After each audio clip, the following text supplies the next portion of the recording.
So yeah, I was saying he was stumbling on the trails a lot when we took him riding, and it wasn't even hot last time.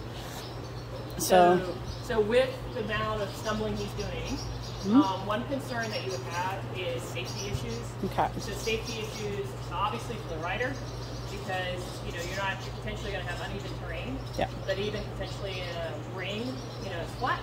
Yeah. You always worry about stumbling. Yeah. And then also it's a worry for him as well. He's an older guy.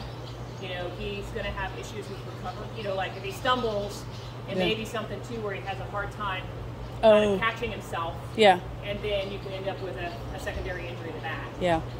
And some horses, and he may be that type of horse too, that if he starts to stumble, he's going to worry about guarding his rider, in that aspect. Oh. And they can, some of them can get into, where they don't fall, but they're trying so hard to recover themselves that they can sometimes end up with like a secondary soft tissue injury. Yeah. So that's, if he's stumbling a lot, I would say he just needs to retire from being ridden. Okay. And just kind of hang out. Yeah. Okay.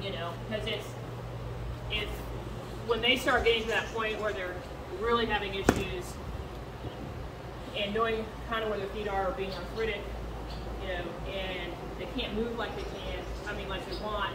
The problem you're going to run into is it's not safe for the rider. Yeah. Potentially it's not going to be safe for him.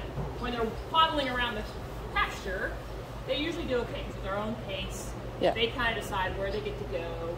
They kind of have more control of the environment. So they can, it's just like an older person, who doesn't have good mobility, understanding like, okay, I can't go on the cobblestone road. Yeah. I need to take this path. And so that's kind of, with him, I would, strong recommendation is he needs to just toddle around the pasture. Okay. Yeah. Okay. And then for his future,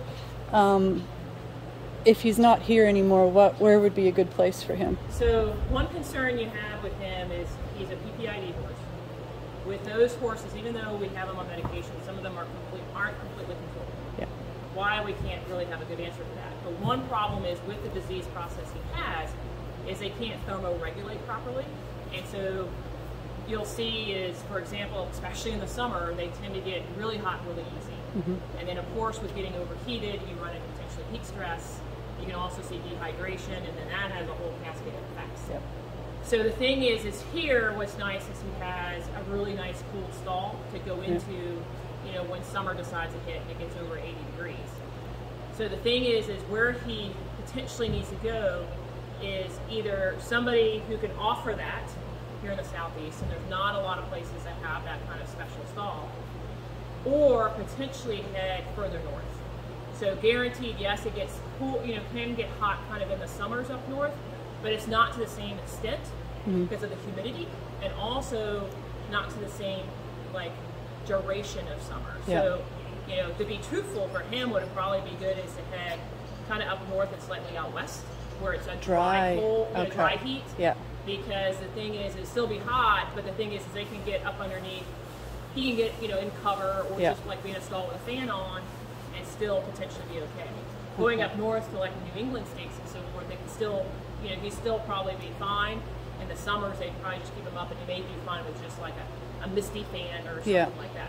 Okay. And it just doesn't, it's not the same level of heat as we get here in the Southeast. Yeah. Yeah.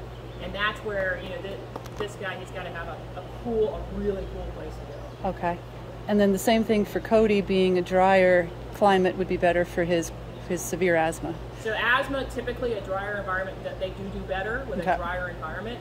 A lot of the triggers associated with asthma in horses are very similar to us. Okay. So a lot of it is, obviously springtime is a horrible time for people with asthma because of the amount of pollen that's going on, the amount of things coming up with the rain, and the rain sometimes triggers some individuals as well. So, an area with probably less rainfall and a cooler, drier environment, horses and people with asthma tend to do better there. Okay. Okay. All right. We will take that into consideration. Thank you. No problem.